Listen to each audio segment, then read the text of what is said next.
கர்த்தருடைய பரிசுத்த நாமத்திற்கு ஸ்தோத்திரம் உண்டாவதாக. இன்றைய ஜீவ வார்த்தை நிகழ்ச்சியை கேட்டுக்கொண்டிருக்கும் அனைவரையும் கர்த்தருடைய பரிசுத்த நாமத்தினால் வாழ்த்துகிறேன், ஆசீர்வதிக்கிறேன். இன்றைய தின தியானத்திற்கு தேவன் கொடுத்த வேத பகுதி, அது தீத்துவுக்கு எழுதின நிருபம் 3ஆம் அதிகாரம் 5ஆம் வசனம். தீத்து 3:5. நாம் செய்த நீதியின் கிரியைகளின் நிமித்தம் அவர் நம்மை ரட்சியாமல் தமது இரக்கத்தின்படியே மறு ஜென்ம முழுக்கினாலும் பரிசுத்த ஆவியினுடைய புதிதாக்குதலினாலும் நம்மை ரட்சித்தார். இன்றைய தினம் இதை கேட்டுக்கொண்டிருக்கும் அனைவரையும் தேவன் ரட்சிப்பின் பாதையிலே வழிநடத்துவதற்காக உங்களை அழைக்கிறார். தேவனுடைய ரட்சிப்பை நம்ம பெற்றுக்கொள்வதற்காக நம்ம அழைக்கப்படுகிறோம். உண்மையில் இன்னொரு விஷயம் சொல்லப்போனா நம்ம ரட்சிப்பை தேடி ஓட வேண்டியதில்லை. ரட்சிப்பு நமக்குள்ளே இருக்கிறது. தேவ ரத்தம் நம்ம செலுத்தப்பட்டு இருக்கிறது. தேவனால் நம்ம உண்டாக்கப்பட்டு இருக்கிறோம். இதெல்லாம் நம்ம அறியாதனால தான் இயேசு கிறிஸ்து பூமிக்கு மனிதனாக வந்தார். அவர் நம்மளுக்காக நம்மளது பாடுகளை ஏற்றுக்கொண்டு நம்மளுடைய மீறுதல்களை ஏற்றுக்கொண்டு அவர் சிலுவையில அடிகள் வாங்கி ரத்தம் சிந்தி மரித்தார். இதுதான் சுவிசேஷம். உண்மை இதுதான் நம்மள ரட்சிப்பின் பாதையிலே வழி நடத்துவது. அதை நம்ம விசுவாசிக்க வேண்டும். ஆனால் தான் பாருங்க, நாம் செய்த நீதியின் கிரியைகளின் நிமித்தம்.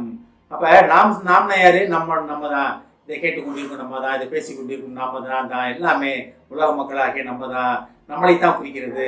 நாம் செய்த நீதியின் கிரியைகளின் நிமித்தம். அப்ப நம்ம நீதி செய்த மனிதர்கள் இருக்கிறோம். ஆனா அது தேவனுக்கு ஏற்ற நீதியா? தேவ நீதி நம்மகிட்ட தெரிகிறதா? இல்ல உலகத்தின் நீதி இருக்கிறதா? அதனால்தான் நாம் செய்த நீதியின் கிரியைகளின் நிமித்தம். உலக நீதி தேவனுக்கு தேவையில்லாதது. செல்ஃப் ரைச்சியஸ்னஸ் இது தேவனுக்கு தேவையில்லாதது. தேவனுடைய நீதி அவர்கிட்ட உலகம் விளங்க வேண்டும். ஆனால் தான் பாருங்க, நாம் செய்த நீதியின் கிரியைகளின் நிமித்தம் அவர் நம்மளை ரட்சியாமல்.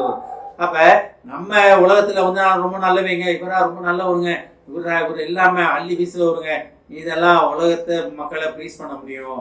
ஆனா தேவனை சந்தோஷப்படுத்துவது நடக்கவே நடக்காது. ஆனால் தான் அவர் நம்மளுடைய நீதியின்படி நம்மளை ரட்சியாமல் நமது இருதயத்தின்படியே மறுஜென்மம் முழுக்கினாலும் தமது இரக்கத்தின்படியே யாரு? தேவனுடைய இரக்கத்தின்படி மறுஜென்மம் முழுக்குனா என்ன? நம்ம புதிதாக பிறந்த அனுபவத்துக்குள்ளே வரும்போது நிக்கேதேமு இயேசுட்ட கேட்டாரு, நான் எப்படி திருப்பி பிறப்பது, திருப்பி எப்படி தாயின் வயிற்றுக்குள்ள நான் போயிட்டு வருவது அப்படின்னு மறுபடி பிறத்தல் அனுபவத்தை தெரியாதனால அவங்க கேட்டாங்க. நமக்கெல்லாம் மறுபடி பிறக்கும் அனுபவம் உண்டு. மறுபடி பிறக்கும் அனுபவம்னா என்ன? பழைய மனிதனை கலைந்து போட்டுவிட்டு இயேசுவாய புதிய மனிதனை அணிந்து கொள்வது. இதுதான் பழைய என்ன ஒளிந்து போயினே எல்லாம் புதிதாயின. எப்ப தேவன் இரக்கத்தின்படி மறுஜென்மம் முழுக்கிலே நம்ம நிலைத்திருக்கும் பொழுது. அப்ப தமது இரக்கத்தின்படியே மறுஜென்மம் முழுக்கினாலும் பரிசுத்த ஆவியினுடைய புதிதாக்குதலினாலும்.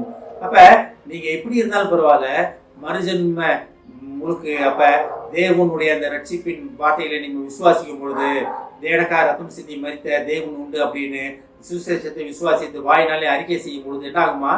பரிசுத்த ஆவியினுடைய புதிதாக்குதலினாலும். அப்ப பரிசுத்த ஆவியினர் உங்களுக்குள்ள இருக்கார். அதை நீங்க உணரும் போது நீங்க புது சிருஷ்டியாக மாறுவீங்க.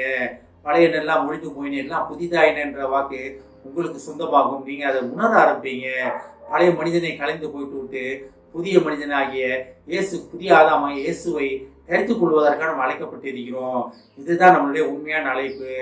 வேதாகமத்தில் அடிக்கடி சொல்லுவேன், வேதத்தோட எல்லா காரியங்களும் ஒரே வசனத்துல வந்துடும் அப்படின்னு. அப்பேற்பட்ட ஒரு வசனம் தான் இது. அப்ப தேவனாலே அனுப்பப்பட்ட தேற்றரவாளனாகிய பரிசுத்த ஆவியினுடைய புதிதாக்குறதுனாலே தேவன் நம்மளே ரட்சித்தார். அப்ப ஆவின் அபிஷேகத்தை பற்றி நான் எனக்கு தெரியாது, அதெல்லாம் தேவையில்லைங்கன்னா நம்மளுடைய ரட்சிப்பு கேள்விக்குரியதுதான். பரிசுத்தாவின் அபிஷேகத்தை நம்ம பெற்றவங்க தான். அதை உணர்ந்து அதை வெளியே கொண்டு வர வேண்டிய பொறுப்பு நம்மிடத்தில் கொடுக்கப்பட்டிருக்கிறது. மறுபடியும் இந்த வசனத்தை வாசிக்கிறேன். நாம் செய்த நீதியின் கிரியைகளின் நிமித்தம் அவர் நம்மை ரட்சியாமல் தமது இரக்கத்தின்படியே மறுஜென்மம் முழுக்கினாலும் பரிசுத்த ஆவியினுடைய புதிதாக்குதலினாலும் நம்மை ரட்சித்தார். இன்றைய தினம் இதை கேட்டுக்கொண்டிருக்கும் அனைவரும் பரிசுத்த ஆவியின் புதிதாக்குதலினாலே நீங்கள் ரட்சிக்கப்படுவதற்காக தேவன் உங்களை அழைக்கிறார். ஆமென். ஜெபிப்போம். எங்களை அதிகமான அன்பின் பரலோக பிதாவே, தாப்பனே, நீர் எங்களது நீதி நிமித்தம் எங்களை ரட்சியாமல் தாப்பனே, உமது நீதி நிமித்தம் உமது பரிசுத்த உமது தயவுள்ள சித்தத்தின்படி பரிசுத்தாவின் அபிஷேகத்தினால் எங்களை நீர் ரட்சித்தீர் என்பதை நாங்கள் அறிந்து கொண்டோம். ஆண்டவரே, நீர் விரும்பும் நீதி எங்களுக்கு கிடைத்ததற்காக நன்றி நன்றி நன்றி ஆண்டவர். நன்றி ஆண்டவரே. இம்மட்டும் எங்களை ஆசீர்வதித்து எங்களை ரட்சித்து எங்களை ஆவின் அபிஷேகத்தால் நிரப்பிய மகா கிருபைக்காக நன்றி நன்றி நன்றி ஆண்டவரே. இதை கேட்டுக்கொண்டு ஒவ்வொருவரையும் ஆசீர்வதிக்கிறோம் அப்பா. ஒவ்வொரு குடும்பத்தையும் ஆசீர்வதிக்கிறோம் ஆண்டவரே. குடும்பத்தில் உள்ள ஒவ்வொருவரையும் ஆசீர்வதிக்கிறோம் ஆண்டவரே. குடும்பத்திலே நோய் வாய்ப்பட்டது போல உங்களுக்கு தெரிகிறோம் அப்பா. தம்முடைய உங்கள் ரத்தத்தை அவர்கள் மேல் தெளிக்கிறோம் ஆண்டவரே. எழுந்து நடப்பதற்கு ஒரு கட்டளையிடுகிறோம் ஆண்டவரே. ஏஸ்தாமே தேவையில்லை பூசி ஆண்டவரே. ஆசீர்வதிக்கிறோம் அப்பா. இயேசுவின் மூலமாய் கேட்கிறேன் நல்ல பிதாவே, ஆமென். கர்த்தர் உங்களை ஆசீர்வதிப்பாராக.